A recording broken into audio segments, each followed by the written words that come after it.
Good afternoon. This is Molly Zimmerman, and I'm happy to welcome you today to Professor Shubha Ghosh, the Crandall Melvin Professor of Law and Director of the Technology Commercialization Law Program at Syracuse University College of Law. This webcast is brought to you through a grant from ESD NYS sponsored New York State Science and Technology Law Center. Thank you for being here, Professor Ghosh. Thank you, Molly, and welcome back. Glad to have people attend and share with you some information regarding a case that's in front of the Supreme Court. And oral arguments are scheduled for this Monday, April 25th, so we're a little bit ahead of the schedule, but this will give you some background because it's a fairly complex case involving a very important development under the America Invents Act, inter partes review. So this is basically as an administrative procedure that allows people to challenge patents once they've been granted. So we'll talk about the facts of this case, the background to this case.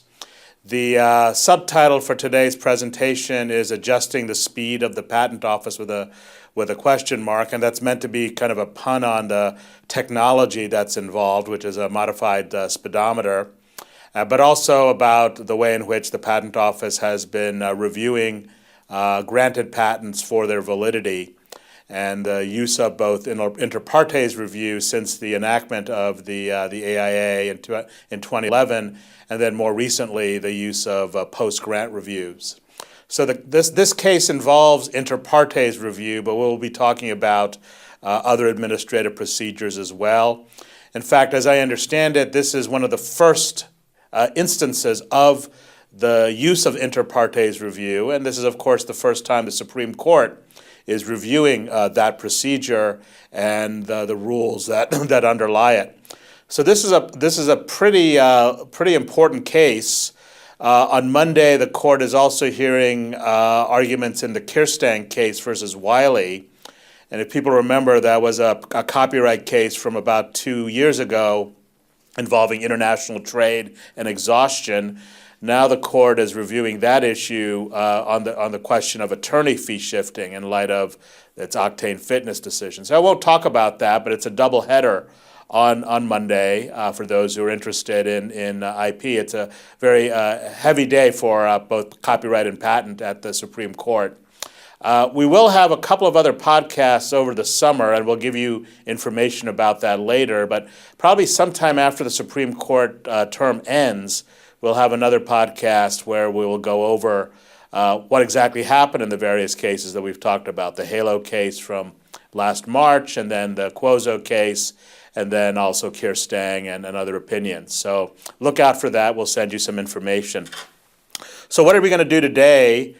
The basically overview of the webinar for the next hour or so is to give you background to Cuozzo, and this is a lot of background here regarding both the AIA and inter partes review and post-grant review to give you some sense of the stakes in this case, and then we'll look at the arguments that are being raised that were raised both at the PTAB, the Patent Trial and Appellate Board, and the Federal Circuit, and then are likely to be raised in the Supreme Court on Monday.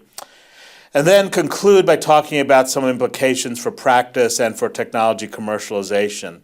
So Molly will be taking questions, so at any time feel free to type in your questions, and as appropriate we'll respond as soon as possible. So I'd like to make this, despite the format, as interactive as possible. So be ready with questions. I'm sure there'll be a lot because the first part is going to be fairly heavy in the law and some of the background to Cuozzo. So at issue in this case, as I mentioned, oral argument is on April 25th, this coming Monday, and there are two questions that the Supreme Court granted cert on. This case is on appeal from the Federal Circuit. And so the first question is whether the Court of Appeals erred in holding that in IPR proceedings, the board may construe claims in their broadest reasonable interpretation rather than their plain and ordinary meaning. So for those who are patent prosecutors will know that the broadest reasonable interpretation is the standard that the PTO uses for construing claims when they're being examined. And it also arises in other administrative proceedings, such as reexaminations and interferences. And so now the court is looking at whether this is the right approach to have in the context of IPR proceedings. And one of the things that's interesting about this question is the way they juxtapose the broadest reasonable interpretation with plain and ordinary meaning. You know, one obvious question here is if they basically do away with broadest reasonable interpretation, what's going to replace it? And if these are the two choices, then obviously if one is gone, that leaves plain and ordinary meaning. But if you go back and look at the Federal Circuit opinion and even the PTAB opinion, they use both. In fact, they talk both in terms of broadest reasonable interpretation and plain and ordinary meaning as guiding their interpretation. So it's not quite clear if this question, I mean, the question is pretty clear in terms of looking at broadest reasonable interpretation, not so clear as to what the alternative really is. And so I'll have some more words about that later. The second question has to do with whether the Court of Appeals erred in holding that even if the board exceeds its statutory authority in instituting an IPR proceeding, the board's decision on whether to institute an IPR proceeding is judicially reviewable. And so this is a very interesting question regarding the relationship between judicial review and the decision to institute an IPR proceeding. And so in a previous decision by the Federal Circuit ruled that there was no interlocutory appeal if the board either decided to grant an IPR proceeding or denied the IPR proceeding. And in the Cuozzo case, the Federal Circuit said there's also no appeal once there's a final decision.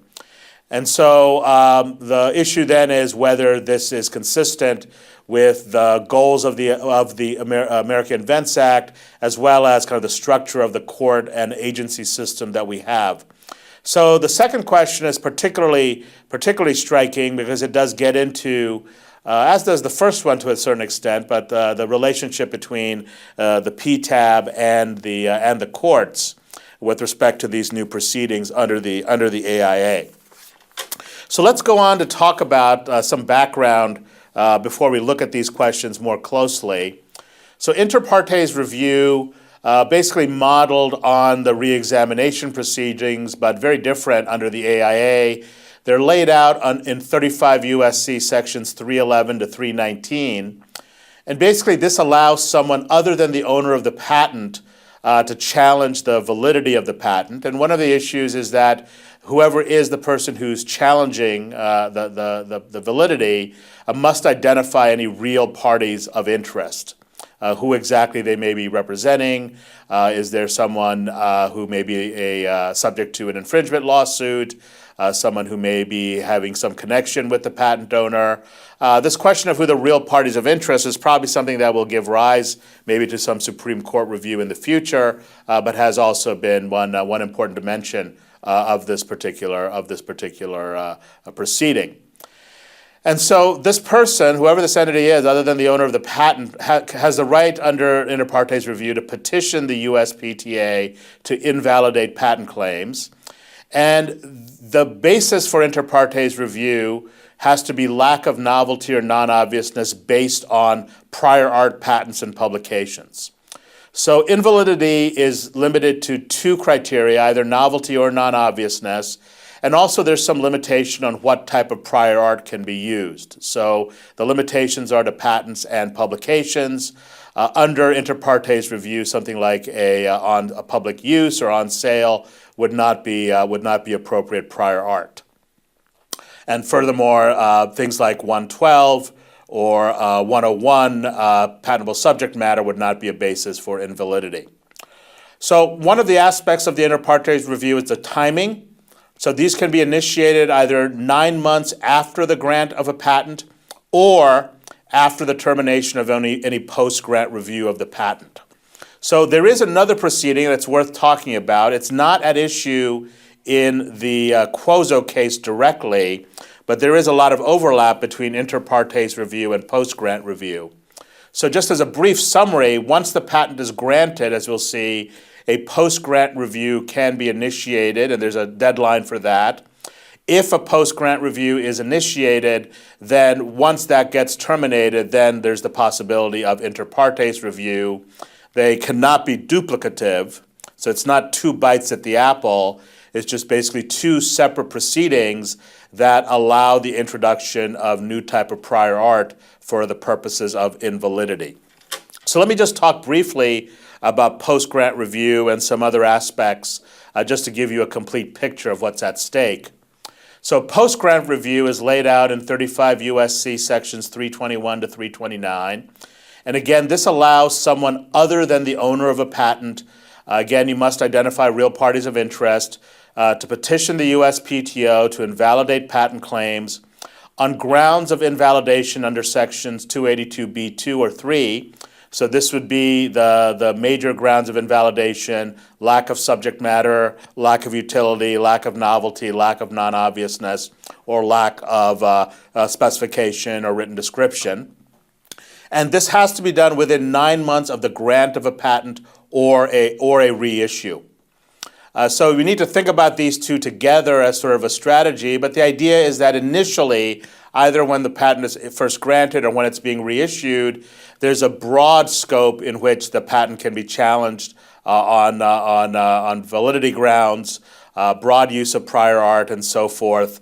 And then once that window closes, there's still a possibility to bring a challenge, but it can only be brought on novelty or non-obviousness grounds and on limited prior art, prior patents or publications through an inter partes review. So that's the structure we worked with. The inter partes review went into effect in 2011.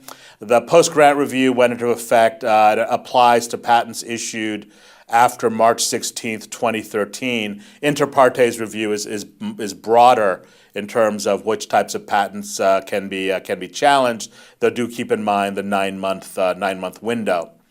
And so many of you may be familiar with something that preceded the post-grant review. So there was a much narrower type of review that applied to covered business method patents that were the subject of litigation.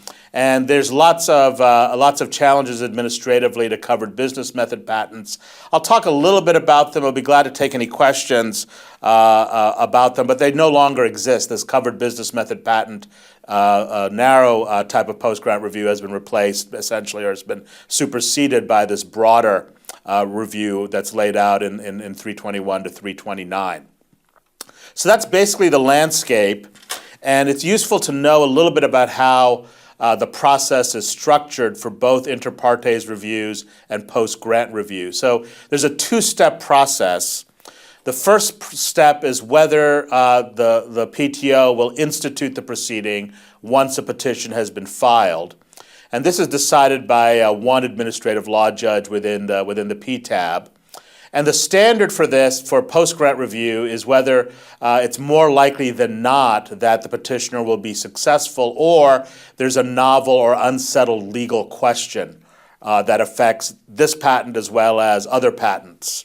So it could be regarding patentable subject matter, it could be regarding any of the open legal questions that might arise with respect to validity. The standard for inter partes review, however, is whether there's a reasonable likelihood that the petitioner will be successful.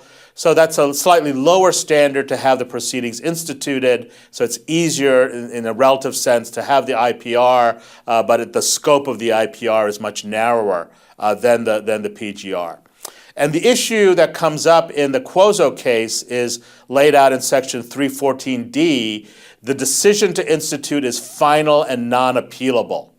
And the statute says that clearly. It's a one-sentence provision in 314D, but there is now a question in the Cuozzo case as to what that means. Is that, are there any exceptions to that? The Federal Circuit said basically no, we take Congress on its face. This was meant to be a decision that's exclusively left to the PTO to whether institute these proceedings, and that's part of the structure to make this an administrative proceeding. We'll see that there are other arguments that arise, especially Judge Newman in her dissent in the Cuozzo case in the Federal Circuit would say that this is inconsistent with the nature of an IPR, which she characterizes as adjudicative. It's more like a judicial proceeding rather than administrative, and we'll get to that in a minute. Was there a question, Molly? There is a question. Okay. Molly. Yes. Audio. So there's a question that Molly's going to read to us. Now that we have IPRs and PGRs, shouldn't, Is that the question from last time, or somebody raised the question that sounds like that last time? Well, it says, well, it just came.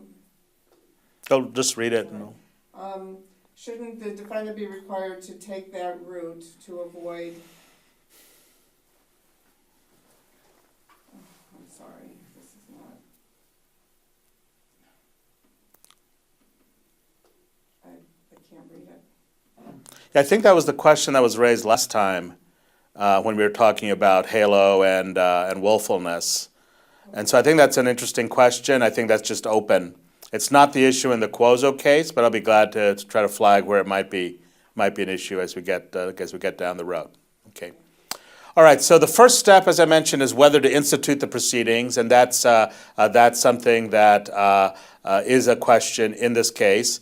The second step is also at issue in Cuozzo, and that is whether the grounds exist for invalidation. And this arises usually before a panel of 3 administrative law judges. And as we saw earlier, the practice is to use the broadest reasonable interpretation, and that is what's that question here. The broadest reasonable interpretation is not in the statute. Congress did not have it in the 1952 Act. It's not in the AIA. It's part of the practice of the USPTO that goes back to at least 1906. So there's some cites here for one of the oldest cases that talks about broadest reasonable interpretation, as well as a more recent case that also affirms it. So the question is whether that practice, it's not in the statute, but something that the agency here has adopted, is the correct standard to use for interpretation. So it's a 2-step process, and the question is, in Cuozzo, is both about the institution of the proceedings and this question about what the grounds exist for invalidation. And before getting into Cuozzo in a little bit more detail, I think it's worth talking about why this is such an important case and why the arguments on Monday are being closely watched, and the final opinion is going to have lots of implications for patent practice. And in order to kind of address these issues, I've looked at some statistics that the USPTO puts out, and I'm incorporating them here into my slide presentation. And so these are slides that are available online. They were published just end of last month, and give you some statistics about the Patent Trial and Appeal Board. I can give you the link, or it's pretty easy to find on the website. But it's worth talking about these statistics with respect to inter partes review, because it gives you some sense of why these are important. And so if you look at the first slide from the PTO, this is the disposition of IPR petitions that are completed to date, and this is as of March 31st of this year. And so this kind of gives you a sense of the, should I stop or? Okay, so this will give you a sense of the, we're adjusting the slides a little bit here. This will give you a sense of how these cases get disposed. At the outset, people may be familiar with the controversies over the IPR and these other types of proceedings. One prominent judge referred to these as death panels. This is where patents go to die. These statistics put that in a little bit more light in terms of what's going on. Hopefully these are fairly legible. The first is that there have been 28, about almost 3,000 petitions that have been filed. And roughly, you can sort of see the split, 50-50. In 1429 of these petitions, nothing has been instituted. In another 1,400, the trials have been instituted. And so you see, the split of this. In the cases where trials were not instituted, roughly 860 of those, so more than half, the petition was out and out denied. And then in 560 of these, you can sort of see the breakdown. 50% of those are settlements. Others are dismissals based upon procedural reasons, and the other ones were requests for advanced judgments that we can talk about that were instituted. So just looking at it from the perspective of a petition being filed, there's roughly seems to be about a 50% chance that a trial will not be instituted. That's a little bit lower in terms of the petitions being denied by an action of the USPTO rather than some decision by the parties. If you look at the ones in which the trials were instituted, the trials were instituted. You see again more than half where the trials were completed. So you have some sort of final written description. So that's the 894, and then 549 again, where there was some termination after the institution, either through the settlement, some sort of dismissal, or some other type of request for adverse judgment based upon litigation or whatnot. We'll talk about that a little bit more detail. Let's look at the 894. You have 640 of these. You had a finding that try to look at the numbers fairly closely. Let me, Molly, if you could try to flesh that out a little bit. Just yeah, that's fine. So sorry about the missing of this. You have 23% of the total petitions being found to be unpatentable. And these are 20% of the total petitions, 44% of trials instituted were found to be unpatentable, and then 72% of the ones that went to some sort of final written decision. So the difference between these percentages really has to do with the denominator. What are you comparing the unpatentability findings to in terms of whether you're looking at total petitions, trials, or final written decisions?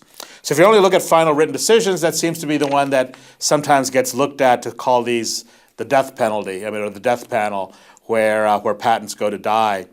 So if you look at 123 trials, you had some instituted claims were unpatentable. Again, 4%, 9%, 14% in terms of statistics.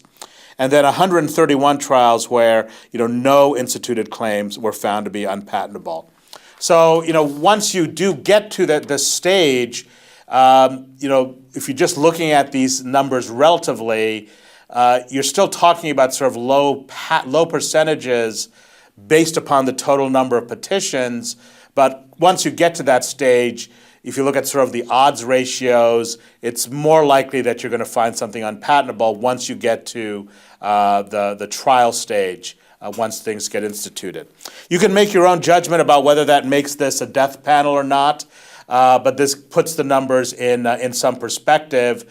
The basic idea behind these proceedings is to really have another shot at looking at the granted patents as to their validity. And one of the big issues, as we'll see in a few minutes, is how this relates to litigation strategy. I think the question that was posed that Molly read earlier, and I think was raised in the previous meeting we had in March, was whether there should be a requirement to bring this. And I think it's an open question as to how the decision to institute or bring, let's say, an IPR petition or not bring an IPR petition should count in terms of patent defenses and so forth. My view is that should be independent. We'll see that the statute does deal with questions of staying civil litigation and how that works. So there's a strategic component to this that's worth pointing out.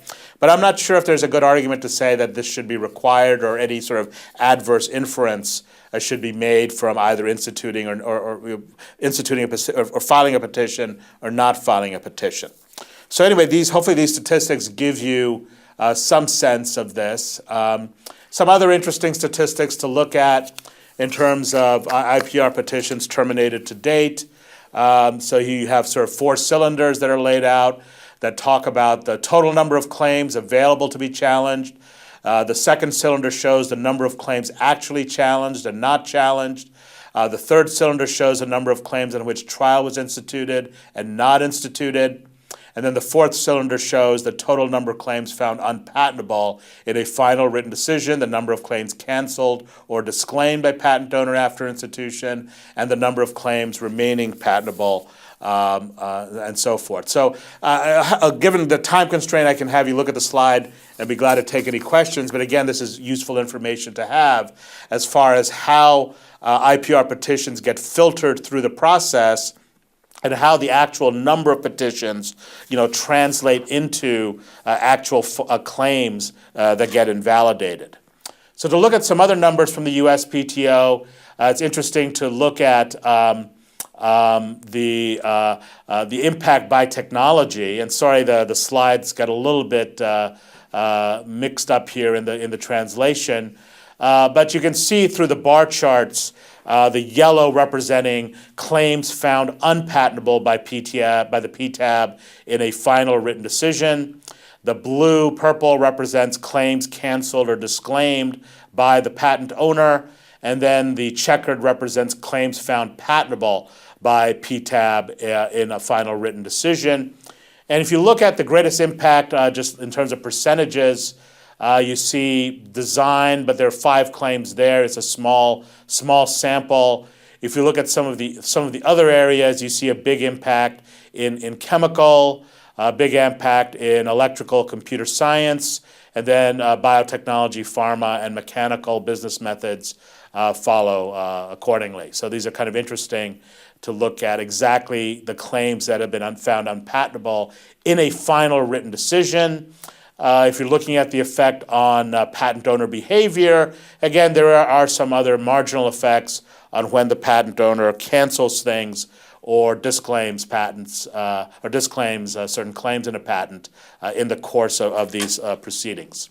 Okay, so I recommend people look at these statistics. There's lots of different ways to interpret them, but these give some perspective on whether we can view these as really IPR as something that's out to get patents or ones in which we really are trying to glean and separate the wheat from the chaff. And so this is really one of the things that's at stake. If you look at the amici in the Cuozzo case, lots from patent owners on the side of Cuozzo, which is not surprising, basically concerned with this type of proceeding, and this gives some perspective to that.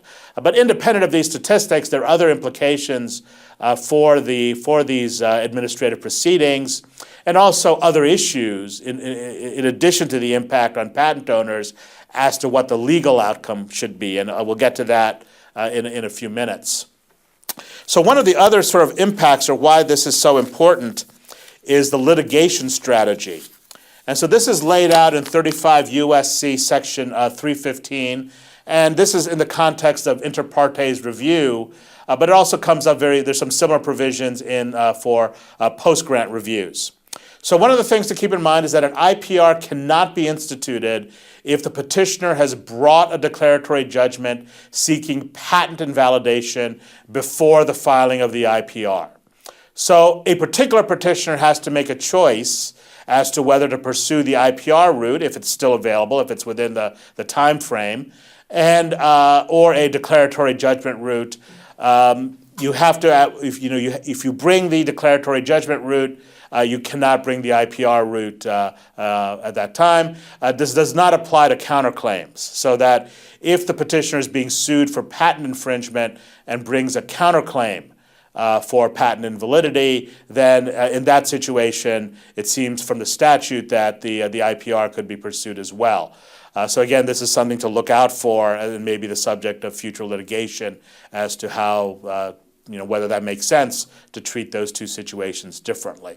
As you know, in other situations, the law did create differences between claims and counterclaims, and the court reversed course on that.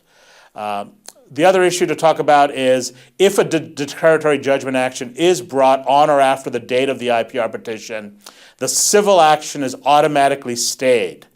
And so automatic stay of the civil action as the IPR petition gets reviewed. And there are 3 exceptions to the staying of the civil action. If the patent owner moves to lift the stay, if the patent owner files an infringement suit or counterclaims for infringement, or if the petitioner moves to dismiss the declaratory judgment action. So this is a very important realm to think about. It's not an issue in the Cuozzo case, but certainly would be the subject of future litigation. There's already some cases that we'll talk about in a minute or so that deal with this issue. But this is also why this is such an important case, because it can affect the dynamic between going to trial or going with administrative proceeding. If, for example, the Supreme Court says that there has to be a claim construction type proceeding in the IPR, so not the broadest reasonable interpretation, that creates some sort of parity in some ways between the administrative proceeding and the court proceeding, which might affect this particular dynamic. If, however, the Supreme Court says that broadest reasonable interpretation continues, then that's going to affect this dynamic as well in terms of how petitioners go to court versus using these types of proceedings. And so there are a couple of cases that have dealt with the stay issue more broadly. And so the Federal Circuit in the virtual agility case from 2014 dealt with this issue of stay. So in that particular case, the Federal Circuit reversed the district court denial of stay of an infringement action when the PTAB review was initiated. So again, the Federal Circuit seems to be in favor of stays. So the language in this opinion was fairly strong, somewhat critical of the district court in basically not allowing the stay. If you read the pattern of this case, a little bit different than the language in the AIA regarding stays. This had to do with the initiation of an infringement action and the subsequent initiation of PTAB review under the IPR. So it's a little bit different scenario. Does not directly fall under the statute, but for matters of equity, the Federal Circuit says we don't want inconsistent judgments, or we don't want this kind of forum shopping even, or this kind of simultaneous assault on the patent owner, both within the courts and in the PTAB. So that's a case worth looking at, but it's also important to keep in mind the broader dynamics of litigation and PTABs. So that summarizes or concludes my overview. And I wanted to spend some time on this because it's good to get a sense of the landscape before we get into the details of the Cuozzo case. Molly, were there any questions or? There's no. Okay. All right, that's fine. Feel free, at your leisure to ask any questions you have about the material that I just went over. And then I want to move on, though, to the actual Cuozzo case. So this is the patent at issue in the Cuozzo case. Again, maybe hard to read, but you can take a look at the slides on your own. It's a speed limit indicator and method for displaying speed and the relevant speed limit. It's a patent that was granted in 2004 and was one of the first subjects of an IPR petition filed after the AIA. You can sort of get a sense of this from the figure as to what the. Is there a problem or? No, it's okay. It's blank on mine. Okay. Go ahead. I'm not Okay. seeing that. You're good, Shubha. Okay, let me just go ahead then. Hopefully people can see the slide. I'll talk about this in some more detail, but you can take a look at the patent number and the things at issue. It was awarded to the inventor, George Cuozzo in New Jersey, and then he set up the company that basically has been marketing and manufacturing and selling this. The petition was initiated by Garmin. As you can imagine, Garmin is involved with the GPS systems and the travel locator devices. And so they were challenging this on the grounds of lack of novelty under IPR and non-obviousness. And I'll get to those details in a few minutes. But lots of prior art that they cited regarding this particular patent to look at this basic issue. The particular term in terms of the claim that arose in this case was the phrase integrally attached. And so integrally attached, as you can imagine, has lots of different meanings. This particular technology, combines a speedometer with some sort of a liquid crystal color display that indicates what the local speed limit is and indicates and communicates to the driver as to whether they're above the speed limit or not. And so there are technologies that are that communicate the same sorts of information, but in different ways. And so one of the pieces of prior art would have the display of the speed limit placed upon the speedometer itself. So the speed limit, let's say for American cars, or the indicator at maybe 75 or 80, and then would have some sort of warning as to when that speed limit is being increased. The advantage, I think, of this particular invention, from my understanding of the technology, is that it allows for more variability. If you're going through a speed trap, it can respond to that information if the speed limit suddenly drops in a particular area that the driver might be going through. And so these are slight differences from some of the prior art. The argument that the petitioner was making, that Garmin was making, is that integrally attached really means that they were somehow integrated together, that they no longer had any sort of separate existence. And so this was one way in which to try to capture the prior art in terms of trying to invalidate this particular patent. The USPTO took a different view of this, and I'll talk about that in a minute, in terms of how that phrase was to be interpreted under the broadest reasonable interpretation, and the Federal Circuit affirmed that. So this is the patent. This gives you some background. Only one patented issue here and about 10 pieces of prior art. Let's talk a little bit about the procedural movement posture of this particular case before we get to some of the actual arguments and analysis.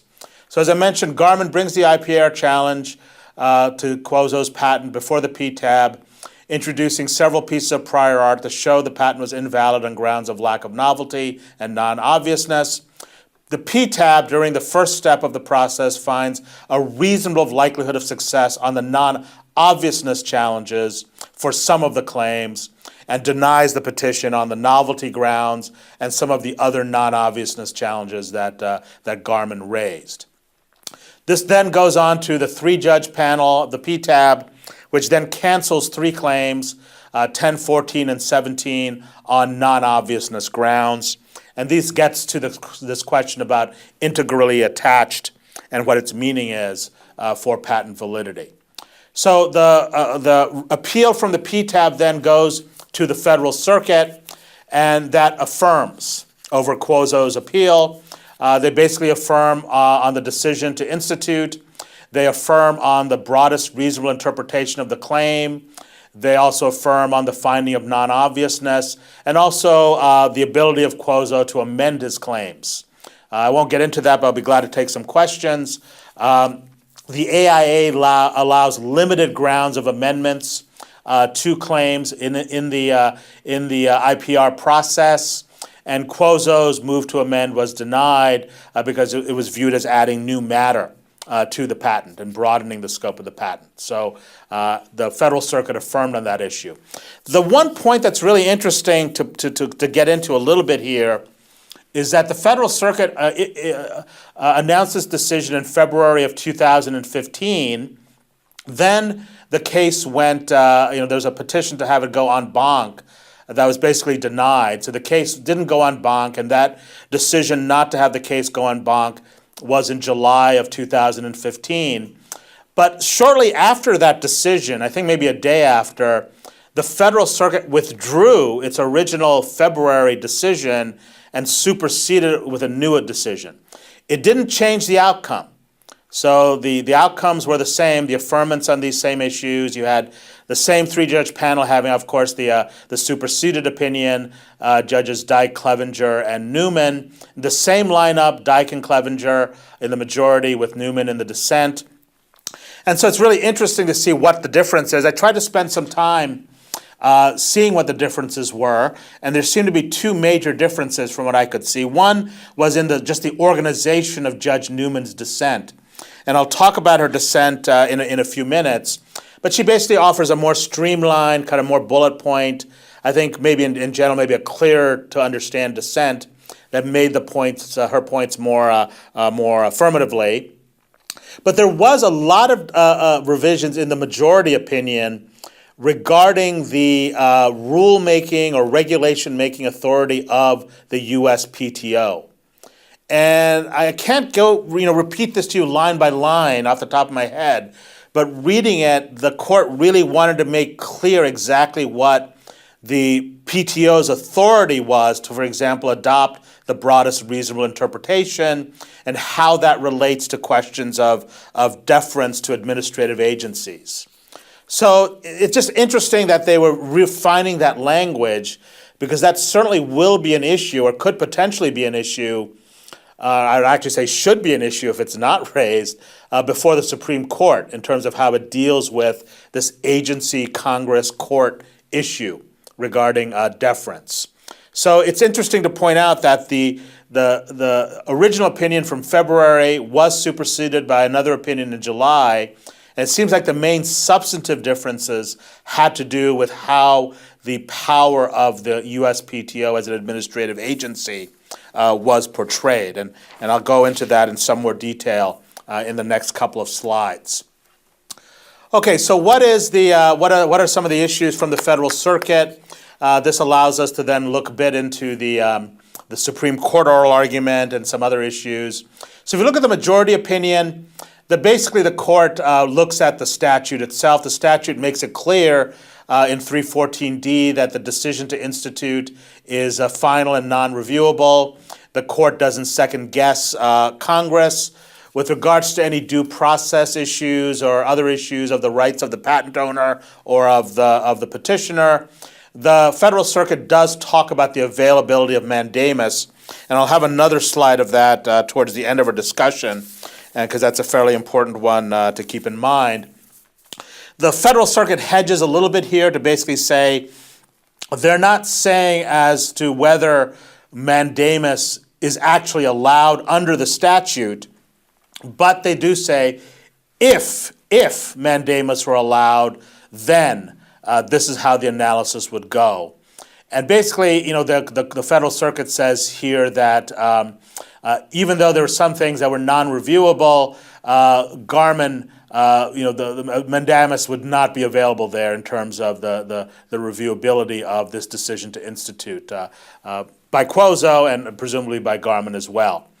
And I'll can talk about that in more detail. So there is this issue about mandamus as a substitute for reviewability, or as another pathway for reviewability, but the Federal Circuit took a fairly textualist approach to say the statute means what it says. As far as the broadest reasonable interpretation, the Federal Circuit recognized that it's not in the statute, but it also recognized that it's been practice of the USPTO for over a century in examination and interferences and re-examination to adopt this broadest reasonable interpretation when looking at claims, rather than doing something else, whatever that something else might mean, a full-blown a Markman hearing or some sort of narrow, maybe ordinary meaning, plain meaning type approach. As I mentioned before, the PTAB here seemed to have a mix of approaches when it adopted broadest reasonable interpretation. It did look at the plain meaning of the words, but then it looked at it in a broader context as well to understand what the claims would mean. So important to see how this would arise and how this practice comes up. This is where you see the difference then between the February opinion and the July opinion on the issue of Chevron deference. So the Chevron case, which is an administrative law case for the 1980s, very important case regarding the agency's authority to resolve ambiguities or uncertainties in a statute when it enacts its own regulations or practices. And here we need to be, I'll hedge over that a little bit because there are some interesting issues as to how Chevron would apply. But the Federal Circuit does apply Chevron here and basically does say, okay, the statute is not clear about what the interpretation should be in the context of an examination or an IPR. Therefore, the USPTO does have the authority to fill in that gap and the use of broadest reasonable interpretation seems to be a reasonable way to fill in the gap that's in the statute, hence Chevron deference. As I mentioned before, there's a lot of changes in the two opinions on this question, just about understanding the USPTO authority. So I would not be surprised if this comes up again in the context of the Supreme Court oral argument on Monday, as well as any issues in the final opinion, and frankly, in any subsequent appeals and application of this issue that arises. I just want to flag it here, and I'll try to give some more discussion of it as we proceed, but it's worth be alert to that issue.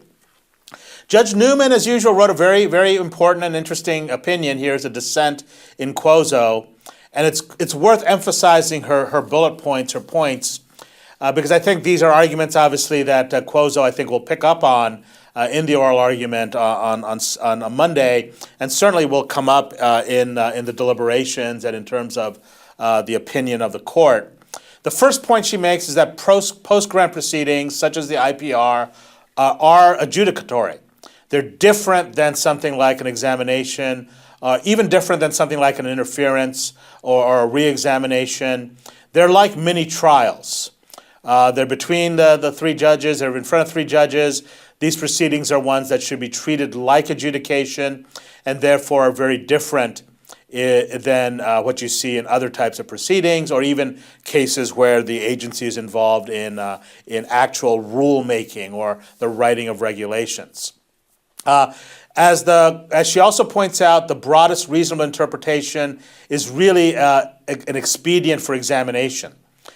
We want the examination process to go smoothly and fairly efficaciously, as well as fairly quickly, and therefore the agency adopts the broadest particular interpretation on the theory that if the claims survive that, then there's a very robust or strong conclusion that at least in terms of how you perceive the claims regarding the validity of the claims. So if the broadest interpretation is valid, then any subsequent narrowing that might occur, let's say through a Markman hearing, they might also survive as well.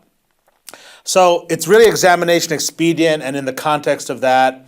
And she also points out that if you're worried about the claims, though, giving some sort of public notice function. So once the claims have been granted and have been publicized, then the public gets some sense of what the metes and bounds are of the invention, or however you want to phrase that particular issue. What the invention is and how it's covered by the patent. She argues that becomes defeated by the broadest reasonable interpretation. So it's one thing before the patent claims have been publicized, and in that situation there is no public notice. I mean, the application does get published, but the claims are not granted, so it doesn't have the same legal force as once the patent is granted. Once the patent is granted, though, the public is put on notice, and then if the agency comes back and starts taking a broader interpretation, then a true interpretation, to use that language, or an accurate interpretation, then this public notice function seems to be undermined, according to Judge Newman. There's also limited opportunity to amend in an IPR, and this comes up in this case a little bit, though the particular issue is not up on appeal. And therefore, this also affects, in terms of the interpretation of the claim. If you take the broadest reasonable interpretation, it's found to be invalid, then the patent owner does not really have the opportunity to either disclaim, or doesn't have as broad an opportunity. There is some opportunity to either disclaim or to amend the claims in light of this. So she's a little bit concerned about the power this might give in terms of invalidating the claims, without also giving the patent owner some opportunity to respond.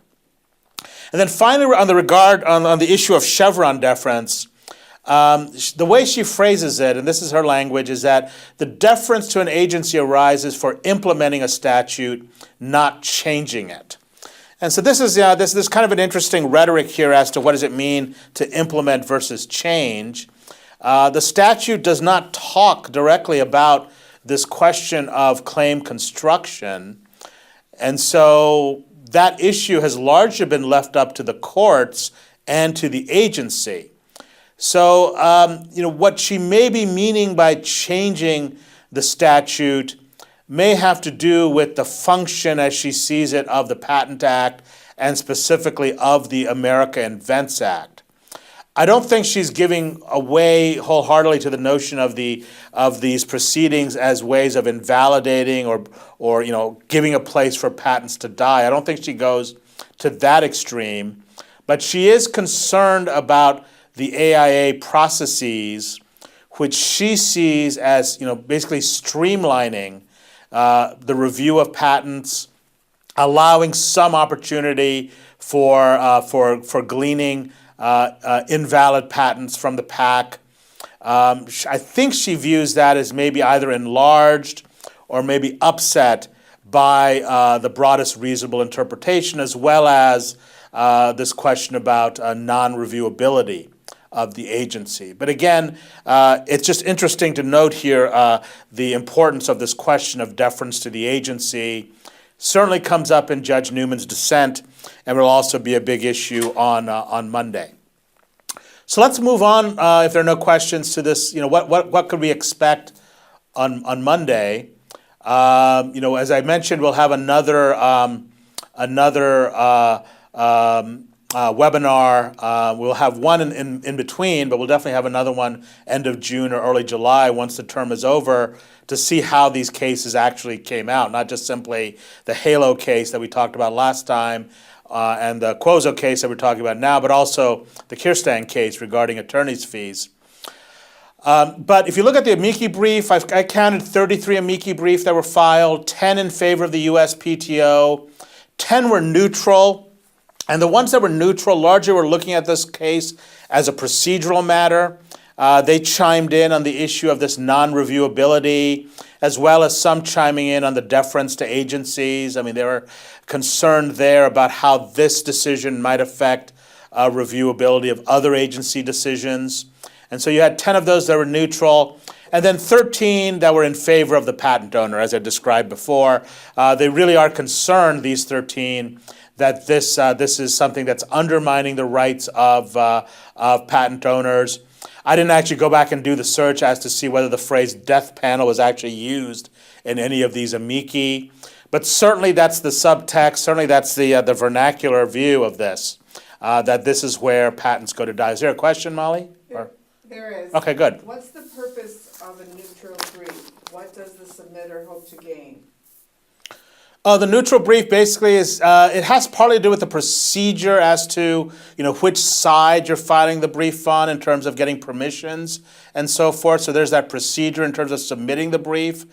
The idea behind the neutral brief, I think maybe I'm reading too much in the question. One aspect of that question is anything truly neutral. And if you read some of the neutral briefs closely, you can sort of see, it's swaying it one way or the other. But typically the neutral brief is dealing with sort of the broader, maybe high-level issues raised by this case. As I mentioned, this question of administrative review more broadly, outside of IPRs and maybe even outside of patent law. And that's where a lot of those neutral briefs chimed in. So if there's a follow-up, please let us know. So, one of the issues that I mentioned is this issue of deference to the USPTO.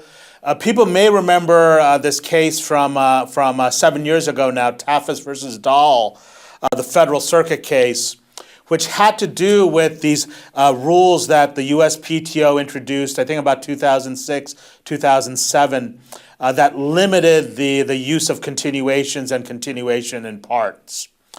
And so that got lots of controversy, lots of administrative challenges, and eventually this went to the Federal Circuit.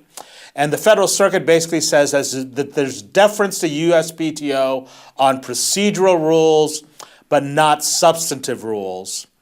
And so the issue about limitations of the number of continuation applications, the Federal Circuit concluded no deference. The court basically viewed that as a substantive rule. And so this is kind of interesting. What do you mean by substance versus procedure?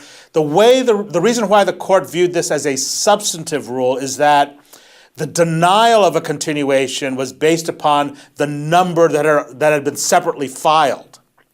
So even though that might seem procedural to say you can only file, let's say, 3 continuation on parts or continuations, but the way it's framed is that if, let's say you look at the 4th continuation application, that gets denied because there were 3 that were previously filed. So that's no longer, at least according to the Federal Circuit's characterization, a pure procedural rule in terms of deadlines and so forth. It now becomes substantive in terms of why something gets denied or granted by the agency. So it's interesting to see how this is going to come up. I have not gone back to the amici brief to see how TAFIS, or if even TAFIS has been cited. I know it has been cited. I don't know how extensively. But certainly there will be some issue there about, first of all, would the court accept this distinction between procedural rules and substantive rules? That's not within Chevron, but it's possible that the Supreme Court would say that Chevron would not apply. If you look at a lot of other patent cases, the Federal Circuit adopts something called a Skidmore deference, and even the Supreme Court has hedged upon this issue as to whether Skidmore deference or Chevron deference would apply. And the difference between the two has to do with the rule-making power of the agency at issue, which then might go back to explain some of the changes between the February 2015 and July 2015 opinions from the Federal Circuit. So I expect to see something along these lines, at least the court, maybe not directly addressing TAFIS versus Dole, but at least trying to understand Chevron versus Skidmore deference and trying to understand maybe where the deference to the USPTO should apply. And if they take this distinction, procedural versus substantive, then the question is whether something like the decision whether to initiate or the broadest reasonable interpretation are procedural or substantive. On the surface, they both sound substantive to me, which means then that there probably would not be any deference, depending upon the framework, again, the court adopts. But it'd be very interesting to see from just a question of administrative law and practice, how this is going to play out. So I really, really want to signal that right now. Were there other questions, Molly? Or? No. Okay. So I've got 2 more slides in the remaining time that we have. And this is now looking at it a little bit more broadly. What's at stake? What are the terms of the argument? So whenever we see the Supreme Court reviewing a patent issue, whatever that issue might be, the first question is, are they trying to take the Federal Circuit to the woodshed? Right, so that's the issue that comes up in a case like Bilski regarding patentable subject matter, cases regarding non-obviousness, cases regarding prosecution history estoppel, and so forth and so on. To what extent is the Supreme Court, saying the Federal Circuit is creating too narrow rules that apply only to patents and ignoring the fact that they are a court within the federal system? There are lots of reasons why that might not come into play here. It could, but I think there doesn't seem to be any issue directly of a special rule created by the Federal Circuit. It's largely about the interpretation of the patent statute and the place of the USPTO in the scheme of patent law. So it's very interesting. I mean, maybe the Supreme Court will, say that more should happen in the USPTO, less in the Federal Circuit. That might be an indirect subtext of whatever they decide if they take on a position that's very deferential to the USPTO. On the other hand, they might, swipe at the Federal Circuit by saying there should not have been Chevron deference in a case like this. If you do take the model that the reason why the Supreme Court looks at cases is to correct the Federal Circuit, that might be an issue of correction that this court might pick up on. I do think that really it is, this is the first of its kind in terms of looking at the AIA, and the Supreme Court may have been thinking about those broader issues, but this narrower one about the Federal Circuit's power and authority might be implicit in how the court views it. There's also this question of judicial review. You see, for example, in the secondary liability cases like Comel from last term, these common law patent rules. And what I mean by that is, judge-made rules about how patent law should operate. We saw this a couple of years ago in the Stanford versus Roche case regarding assignments and ownership of patents, the court adopting a very common law approach to how they understood the Bayh-Dole Act. And so you might see that here as well in terms of looking at the reviewability question. They might find some sort of gap in the statute or find some basis in the statute to say that non-reviewability doesn't really mean non-reviewability. There's got to be some judicial review of an agency action. They might, in fashioning that, think about the protection of patent owners. If they're the ones who want to challenge the reviewability, then they, or the institution, then there might be some concern there. And in general, there might be some concern about the patent system more broadly. The initiation or the review of the decision to initiate can go both ways.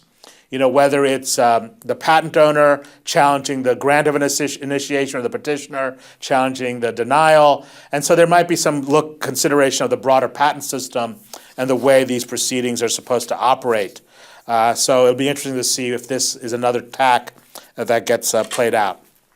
So let me conclude by talking about some of the implications for practice and tech commercialization. I'll do more of this when we have our podcast, or rather our webinar in July, once we know what the court does. We have no idea what the court would do. Obviously, I can make some guesses, but these are the 4 issues to think about. Mandamus, is that going to be a possibility if the court says non-reviewability means non-reviewability? Then what's the role of mandamus, 28 U.S.C. section 1651? 3 requirements for mandamus. The Federal Circuit talks about this both in Cuozzo and in the In re Procter & Gamble case. 3 requirements have to be shown in order to have reviewability under a mandamus position. No other adequate means to obtain relief. Right to issuance of writ is clear and indisputable, and it's appropriate under the circumstances.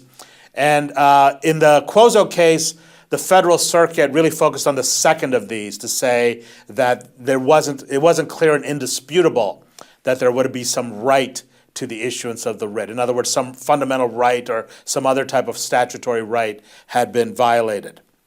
You need to now think about extra care and burdens in seeking patent protection, especially the possibility that even if your patent is granted, it might have the presumption of validity in litigation, but it can be subject to these challenges, and these are just going to come more and frequently. There is another issue that's come up that's interesting that I've looked at a little bit, and that is settlement in PTAB proceedings. Many of these PTAB proceedings do result in settlement, either before the decision to initiate or after the initiation decision. And so those are kind of important as to whether those settlements might be occurring in some anti-competitive way. I kind of highlight that issue because that's of concern to me. We know, for example, in the Actavis decision from a few terms ago, the court does look at settlement and litigation, at least in the narrow context of reverse payments, fairly closely. But that case also talked about the anti-competitive use of settlements that's worth thinking about. And then finally, even though many of the speakers, many of the audience may be involved in patent prosecution, it's important to keep in mind litigation strategy, especially the use of these IPRs in the context of litigation, the role of the stays and so forth. We're going to see a lot more litigation about litigation strategy in terms of how broad the stay is and where it applies and where it doesn't. So these are some practice pointers to keep in mind, and I'll elaborate on this once the Supreme Court tells us what their opinion is on this matter. But if there are any questions about that, feel free to email us at nysSTLC@law.syr.edu, and you can email me directly or be forwarded to me. But I look forward to hearing from you, and it was good communicating with you, and I look forward to future webinars. So, Molly, is there... Thank you very much for the presentation. There's a lot of material, and so as people digested it, if there are questions, please feel free to forward them, and I look forward to the next webinar. Thank you. Thank you.